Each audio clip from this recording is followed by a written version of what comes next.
वैसे तो हिंदू धर्म के अंदर 33 करोड़ देवी देवता हैं।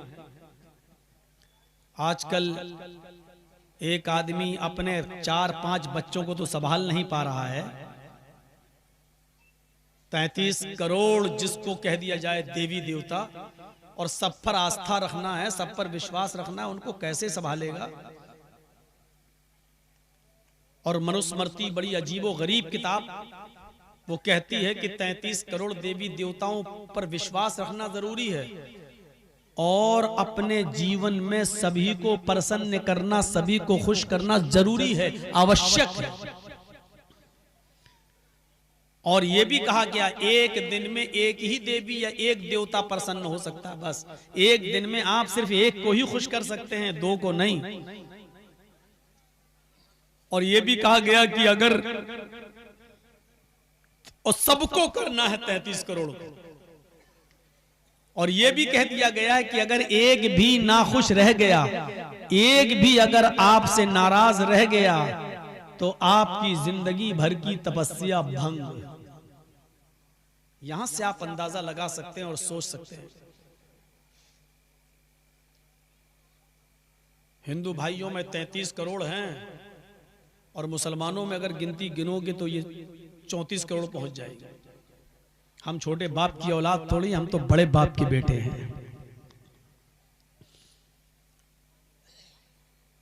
33 करोड़ देवी देवता और हर एक को खुश करना है, और एक को एक दिन में एक ही को खुश करना है, और 33 करोड़ को खुश करना जरूरी है। तो जो थोड़ा सा भी मैथमेटिक्स जानता होगा उसको मालूम हो, समझ गया होगा कि 33 करोड़ देवी देवताओं को खुश करने के लिए कितने दिन चाहिए। सिंपल 33 करोड़, क्योंकि एक दिन में एक ही देवी या एक देवता खुश होगा, बस दो नहीं हो सकते। और हर एक दिन में एक को खुश करना है, तो 33 करोड़ को खुश करना जरूरी है। तो कितने चाहिए दिन? 33 करोड़। सिंपल जवाब है ना। अगर मैं आपसे पूछूं कि मेरे दामन में कितने अंडे हैं, अगर आप बता दो तो 5 तुम्हारे, तो कितने हुए? इतना सा सवाल नहीं मालूम है। जब आप ये नहीं समझ पा रहे हैं तो फिर क्या समझेंगे मेरी पूरी तकरीर। अगर मैं आपसे ये कहूं कि मेरे दामन में कितने अंडे हैं, अगर आप बता दो तो 5 तुम्हारे, तो कितने अंडे हुए मेरे? 5 हुए ना। ये भी अगर कोई ना समझ पाए तो वो कुरान हदीस क्या समझेगा। फिर जाओ अपने घर में सोए, अपनी बीवी के पास क्यों बच्चों को छोड़ के आया। अब आपसे कहा जाए कि एक देवी या एक देवता एक दिन में खुश होगा, दो नहीं हो सकते एक दिन में, और 33 करोड़ देवी देवताओं को खुश करना जरूरी है। तो आप ही बताइए कि 33 करोड़ देवी देवताओं को खुश करने के लिए कितना दिन चाहिए। सीधा सा हिसाब है 33 करोड़। अब 33 करोड़ दिन तक जिंदा कौन रहता है? कोई रहता है? चाहे कितना बड़ा कोई चौकीदार बन जाए और समाज का सेवक बन जाए, लेकिन 33 करोड़ दिन तक तो वो भी जिंदा नहीं रह पाएगा। 33 करोड़। हजरत नूह अलैहिस्सलातु वस्सलाम की उम्र 950 साल थी। अगर 950 साल को भी अगर आप गुणा करें उसको, तो आप जोड़ेंगे तो 33 करोड़ तो वो भी नहीं पहुंच पाएंगे। यानी 950 साल की जिंदगी भी अगर किसी की कर दी जाए 1000 साल की, तो वो भी 33 करोड़ दिन नहीं बनेंगे। और फिर यह भी लिखा है, एक भी अगर नाखुश रह गया, एक भी नाराज रह गया, तो जिंदगी भर की तपस्या भंग। मतलब क्या हुआ? मैं कहूंगा तो बुरा लगेगा। भाइयों, 33 करोड़ दिन तक जिंदा रहना है, 33 करोड़ तक, तब आपकी 33 करोड़ देवी देवता खुश होंगे। कुरान क्या कह रहा है? एक ही है। वेद भी यही कह रहा है, एक ही है। एकम ब्रह्मादित्य नास्ते, एक ही ब्रह्मा है, दूसरा नहीं है ही नहीं। और ब्रह्मा का माना होता ब्रह्मांड का रचयिता और रचनाकार, विष्णु का माना होता है पालने वाला, परवरिश करने वाला, और शिव का माना होता है मारने वाला, मारने वाला। विष्णु परवरिश करने वाला, शिव मारने वाला। तो ऋग्वेद क्या कह रही है? अहम ब्रह्मास्ति, तुम्हारे कोई खुदा नहीं, यानी न ब्रह्मा न विष्णु न शिव न सूर्य न चंद्र, ये कोई भगवान नहीं है तुम्हारे, तुम्हारा एक ही भगवान है और मैं, और वो मैं हूं। अहम ब्रह्मास, मैं ही ब्रह्मा हूं, यानी मैंने ही ब्रह्मांड को बनाया है, मैं ही क्रिएटर हूं, मैं ही खालिक कायनात हूं, मैंने इस विश्व को रचा है। अहम विष्णु अस्ति, मैं ही पालता हूं, मैं ही सबकी परवरिश करता हूं, यानी मैं ही अल्लाह हूं, मैं ही रब्बुल आलमीन हूं, मैं ही रब्बुल आलमीन हूं, मैं ही लोगों को पालता और पोसता हूं, खाना खिलाता हूं, पिलाता हूं, दोनों जहान का रब मैं ही हूं। अहम शिव अस्ति, मैं ही मारता हूं, युही व युमीत, वही जिंदा करता है और वही मौत देता है। मौत और जिंदगी का मालिक वही है, मौत जिसको चाहे मौत दे, जिसको चाहे जिंदगी दे, मौत और जिंदगी का मालिक वही है। अहम सूर्य अस्ति, मैं ही दिन निकालता हूं, अहम चंद्र अस्ति, और मैं ही रात निकालता हूं, यानी रात को दिन में और दिन को रात से बदलने वाला भी मैं हूं। मैं ही सूरज को निकालता हूं और मैं ही चांद को निकालता हूं। ऋग्वेद के इस मंत्र ने क्लियर कर दिया कि कोई 33 करोड़ भगवान नहीं है, एक ही है, वही ब्रह्मा है, वही विष्णु है, वही शिव है, वही सूर्य है और वही चंद्रमा है, वही है अकेला। वल्लाहुल खालिकुल बारिउल मुसव्विरु लहुल अस्माउल हुस्ना, वो एक ही है, वही अल्लाह है, वही खालिक है। मेरे भाइयों, वही हमें और आपको माँ बाप, माँ के पेट में हमारी शक्लें बनाता है, वही मारता है और वही जिलाता है, वही रिस्क देता है, वही रिस्क छीनता है, वही इज्जत देता है, वही जिल्लत देता है। जिसको चाहे बगैर हिसाब के रिस्क दे, इन्नल्लाह यर्ज़ुक़ु मन यशाउ बिगैर हिसाब, जिसको चाहे बगैर हिसाब के रिस्क दे और जिसको चाहे वो गरीब कर दे, जिसको चाहे इज्जत दे और जिसको चाहे जलील कर दे। वो तो इज्जु मन तशा वो तो जिल्लु मन तशा, वो चाहे तो इज्जत दे, जिसको चाहे वो चाहे तो डॉक्टर शिव शक्ति स्वरूप जो भोपाल की सरजमीन पर है, कुरान की आयतें पढ़ते हैं, सूरह निसा पर पहुंचते हैं, इस्लाम ले आते हैं, इस्लाम उनकी समझ में आ जाता है, कुरान की मेडिकल साइंस उनकी समझ में आ जाती है, वो इस्लाम ले आते हैं। आज डॉक्टर शिव शक्ति स्वरूप का नाम इस्लामुल हक हो जाता है। मेरे प्यारे साथियों, डॉक्टर शिव शक्ति स्वरूप की बीवी जो पहले सरस्वती नाम था, आज उसका नाम खदीजा बन जाता है। डॉक्टर शिव शक्ति स्वरूप की बेटी जिसका नाम पहले शकुंतला था, आज उसका नाम आयशा हो जाता है। वह तो इज्जो मंतशा, वो जिसको चाहे जिल्लत की जिंदगी से निकाल कर इज्जत की जिंदगी दे। वह तो जिल्लो मंतशा, और वो जिसको चाहे इज्जत की जिंदगी से निकाल कर जलील कर दे। जैसे वजीम रिजवी, आज उसका नाम जितेंद्र नारायण त्यागी हो जाता है। मेरे भाइयों, ये अल्लाह ही है, वो जिसको चाहे इज्जत दे, जिसको चाहे जिल्लत दे। इज्जत और जिल्लत का मालिक अल्लाह है, हम और आप नहीं है। वो जिसको चाहे इज्जत दे, वो जिसको चाहे जलील कर दे, जिसको चाहे रुसवा कर दे, जिसको चाहे अंधेरे से निकाल कर रोशनी में लाए, उजाले में लाए, और जिसको चाहे उजाले से हटाकर अंधेरे में टमाटो या मारने के लिए और भटकने के लिए छोड़ दे। वो जिसको चाहे पूरे हिंदुस्तान के लोगों की इज्जत उसको अता फरमा दे, वो उसको अपने घर में पनाह देने लग जाएं। जैसे डॉक्टर शिव शक्ति स्वरूप आज पूरे भारत के मुसलमानों की आंख के तारे बन गए हैं। आज उनकी इज्जत है, उनको लोग अपना भाई समझने के लिए तैयार हैं। और जिसको चाहे ऐसा जलील कर दे कि सारे रिश्तेदारों की रिश्तेदारी छीन ले। जैसे कि जितेंद्र नारायण त्यागी, उसकी बीवी ने छोड़ा, उसके भाइयों ने छोड़ा, उसके माँ बाप ने छोड़ा, उसको अपने घर से बेदखल किया गया।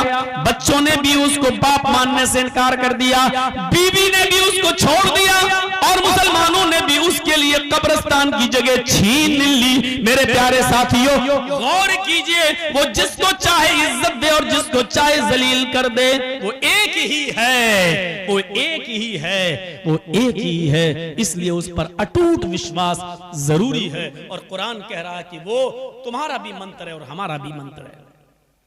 या अहलल किताबी तालौ इला कलिमतिन सवाइम बैनना व बैनकुम। आए अहले किताब, आए यहूद व नसारा, आओ एक ऐसे कलमे की तरफ जो हमारा और तुम्हारे दरमियान बराबर है। अल्लाह नअबुद इल्लल्लाह, और वो ये है कि हम एक अल्लाह के अलावा किसी की इबादत नहीं करेंगे। हम जब भी इबादत करेंगे सिर्फ एक अल्लाह की इबादत करेंगे। आज देख लीजिए, इबादत सिर्फ अल्लाह ही की करते हैं लोग। रास्ते अलग हो सकते हैं, तरीके अलग हो सकते हैं, लेकिन इबादत अल्लाह ही की करते हैं। एक आदमी मूर्ति के सामने खड़ा है और ऐसे ओ मैं जो भी पढ़ रहा हूं, लेकिन वो उसकी पूजा नहीं कर रहा। उससे पूछो कि आप पत्थर की मूर्ति की पूजा कर रहे हो, कहेगा नहीं साहब, ये तो रूपक है, ये तो मुजस्समा है, हम इनकी नहीं कर रहे हैं।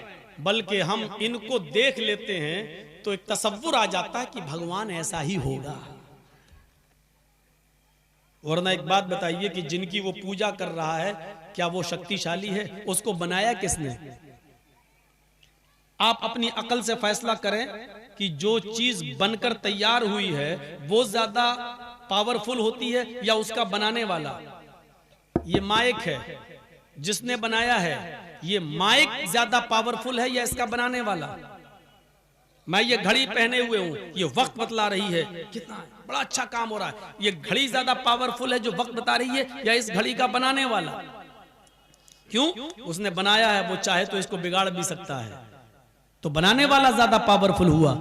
तो पत्थर की जिन मूर्तियों की हम लोग पूजा करते हैं, तो इनको किसी ने तो बनाया ही है ना। तो आप बताइए कि पत्थर की वो मूर्तियां ज्यादा पावरफुल हैं या उनका बनाने वाला?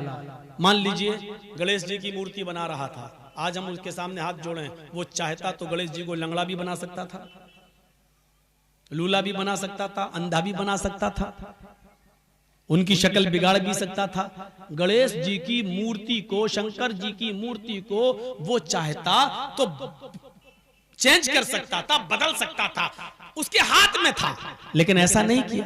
लेकिन ताज्जुब यहां है, बनाने के बाद वो खुद अपने घर में लगाता। बनाया भी उसने, रंगा भी उसने, क्लीन भी उसने किया, सफाई भी उसने की, और अपनी जगह से हटाकर जिस जगह रखना चाहिए उस जगह भी वो उठकर खुद नहीं गई मूर्ति, बल्कि इसने अपने हाथ से वहां स्थापित की है। और लगाने के बाद अगरबत्ती भी वही जला रहा है, और उसके बाद श्री गणेशाय नमः उसी के सामने अपना सर भी झुका रहा है।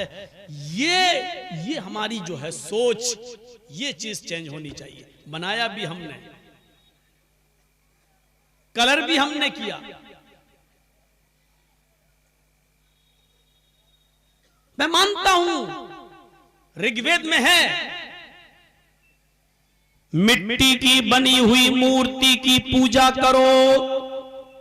और जहां जहां लफ्ज पूजा ईश्वर के साथ आया है वहां इबादत है, और जहां ईश्वर के अलावा किसी और के साथ आया है, एक उसूल याद रखना, वेदों में, पुराणों में, उपनिषदों में जहां जहां ईश्वर के साथ पूजा आया वहां उससे मतलब मुराद क्या है? इबादत। और ईश्वर के अलावा, अल्लाह के अलावा किसी इंसान के साथ पूजा का लफ्ज आया तो वहां उसका मतलब क्या होगा? सेवा, खिदमत। जैसे ईश्वर की पूजा करो तो इसका मतलब होगा अल्लाह की इबादत करो। और फिर उसी वेद में आया है अपने बाप की, मात्र पिता की पूजा करो, अपने माँ बाप की पूजा करो, तो इसका मतलब क्या होगा? अपने माँ बाप की खिदमत करो, सेवा करो। यहाँ पूजा का मतलब इबादत नहीं होगा, क्योंकि हिंदू धर्म भी इबादत डबल डबल नहीं मानता, एक ही की इबादत मानता है। तो ईश्वर के साथ जब पूजा का लफ्ज बोला जाएगा तो इबादत, और ईश्वर के अलावा किसी और के साथ बोला जाएगा तो उसका मतलब क्या होगा? सेवा, खिदमत। इस चीज को, इस उसूल को आप याद रखिएगा। अब चलिए और देखिए क्या लिखा है, मिट्टी की बनी हुई मूर्ति की पूजा करो। इसका मतलब क्या हुआ? अब मिट्टी की बनी हुई मूर्ति से मुराद हमारे हिंदू भाइयों ने क्या समझा, जो हम लोग बनाते हैं वो मूर्ति है। नहीं, मिट्टी की बनी हुई मूर्ति जिसको हमने बनाया, हाय हाय हाय, ये भी वेद में लिखा है, मिट्टी की उस मूर्ति की पूजा करो जिसको हमने बनाया। ईश्वर कह रहा है, अल्लाह कह रहा है ऋग्वेद में, हिंदू के धर्म के मुताबिक क्या कह रहा है, उस मिट्टी की मूर्ति की पूजा करो जिसको हमने बनाया है। तो ईश्वर ने मिट्टी की कौन सी मूर्ति बनाई है? हाँ, हजरत आदम अलैहिस्सलातु वस्सलाम को उसने किससे बनाया? मिट्टी से। और फिर उसके अंदर क्या डाली? रूह डाली। हम और आप किससे बने हैं? मिट्टी से। ईश्वर ने, अल्लाह ने मुख्तलिफ जगहों की मिट्टी लेकर उससे आदम अलैहिस्सलातु वस्सलाम का पुतला बनाया, फिर उनके अंदर रूह डाली, फिर उनको जन्नत के अंदर भेज दिया। तकलीफ हुई, अकेले नहीं रह पाए तो उनकी बाएं पिछली से हव्वा को पैदा किया। तो अल्लाह ने भी एक मूर्ति बनाई है मिट्टी की, वो कौन सी है? आदम। और आदम से कौन बना है? आदमी, इंसान। तो अब इस मंत्र का तर्जुमा क्या होगा? उस मिट्टी की मूर्ति की पूजा करो जिसको हमने बनाया है, यानी हमने आदम से आदमियत को, नस्ल इंसानियत को निकाला है, लिहाजा तुम इंसानियत की पूजा करो, यानी इंसानियत की खिदमत करो, उसकी सेवा करो। मतलब ये हुआ कि खिदमत खल्क। कोई बीमार है उसको हॉस्पिटल तक ले जाओ, कोई गरीब है उसके इलाज के लिए पैसा नहीं है तो तुम उसकी मदद करो, कोई बेचारा जान जा रही है, मरा जा रहा है, उसके मायार के मुताबिक उसको ब्लड नहीं मिल पा रहा है, उसका ब्लड ग्रुप तुम्हारे ब्लड ग्रुप से मिलता है, तो ये मत देखो कि मरने वाला या जिसको जरूरत है वो हिंदू है या मुसलमान है या ईसाई है या सिख है, तो ऐसी परिस्थिति में तुम उसकी जान बचाने के लिए अपना ब्लड दे दो। अगर उसका ग्रुप और आपका ब्लड ग्रुप एक है तो अपना ब्लड निकलवा कर उसको देकर उसकी जान बचाओ। ये है इंसानियत की सेवा, ये है अल्लाह की बनाई हुई मूर्ति की पूजा, ये है खिदमत खल्क। उसकी पूजा इबादत नहीं है, ये पूजा है, पूजा। फरमाया अल्लाह रब्बुल आलमीन ने, हदीस कुदसी है, अल्लाह के नबी फरमाते हैं कि अल्लाह ने फरमाया। जिस हदीस में अल्लाह के नबी ये कहे कि अल्लाह ने फरमाया तो वो हदीस कुदसी कहलाती है। अल्लाह के नबी फरमाते हैं कि कयामत के दिन अल्लाह कहेगा, आए मेरे बंदे, मैं दुनिया में भूखा था, तूने मुझे खाना क्यों नहीं खिलाया? आए मेरे बंदे, दुनिया में मैं भूखा था, तूने मुझे खाना क्यों नहीं खिलाया? बंदा कहेगा, आए अल्लाह तू कैसे भूखा रह सकता है? आए अल्लाह तू तो खाता ही नहीं है, फिर तुझे कौन खिलाए? तू तो खाता नहीं है। तो अल्लाह कहेगा, मेरे बंदे, दुनिया में मेरा फला बंदा भूखा था, अगर तूने उसको खिलाया होता तो तू मुझे उसके पास पाता, यानी मैं तेरी मदद करता। अगर तूने किसी भूखे को खिलाया होता तो मैं भी तेरी मदद करता। हाय मेरे बंदे, दुनिया में मैं नंगा था, तूने मुझे कपड़ा क्यों नहीं पहनाया? बंदा कहेगा, अल्लाह तू तो सबको कपड़े पहनाता, तू कैसे नंगा हो सकता है? हाय अल्लाह तुझे कौन कपड़ा पहना सकता है? तो अल्लाह कहेगा, दुनिया में मेरा फला बंदा नंगा था, उसके पास पहनने को कपड़े नहीं